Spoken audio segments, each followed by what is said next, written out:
You're listening to the Daily Sales Tips podcast, and I'm your host, Scott Ingram. Today, I've got a clip from last week's interview episode on the Sales Success Stories podcast with Angie Donato. Angie is the top senior sales executive at Gartner in the HR practice and really got me thinking differently in this exchange during that conversation. Check it out. I'm hearing there's a lot of intentionality to your schedule, right? In the way that you're blocking time to schedule your week, you're really intentional about getting outside and getting kind of those regular breaks and the exercise and the walks in. Also just being intentional about the way that, I'm going to think about this for myself, spacing meetings, because wall to wall is just brutal. It is key. And anytime I have people that work with me and put meetings on my calendar, it's one of the first things I say to them. It's like, I know my limits. And I am not good when I'm doing back-to-back meetings. It's just not something I'm good at. And I've recognized that I'm not good at it. So I intentionally, and you're absolutely right, it is intentional.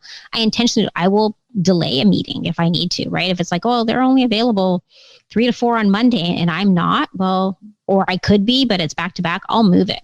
I would rather delay the meeting to a time that works where I don't feel rushed, where I have the opportunity to prepare, than to just accept that and do a meeting that I think is not going to be very good. It's not going to be helpful for them, for the person on the other end, or for me. That's really interesting. I mean, what is your typical buffer or your minimum buffer? Minimum buffer is 15, but I usually do half an hour. Okay.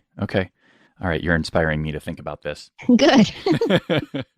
Because I don't like that feeling of running from meeting to meeting to meeting. And you're just sort of harried and you feel like you're cutting somebody off because you're like, I got to go. I've got a hard stop. I hate that. I hate it too. And I find that's what I'm doing. I'm looking at the clock. I'm like, oh gosh, this is, I'm having a really great conversation. And you know what? Looking at the clock, it's like I got 5 and I'm not focusing. I'm not giving that person my full attention. I'm not doing a really good job. So for me, I need that ability. There are some people who can do it, right? There are some people who are like, oh yeah, great, more the merrier. I just know I can't. To listen to this full interview and to connect with Angie directly, just click over to DailySales.Tips/982 and we'll have those links for you there. Once you've done that, be sure to come back tomorrow where I've got just a bit more from Angie for you. It's great stuff. I'll talk to you then. Thanks for listening.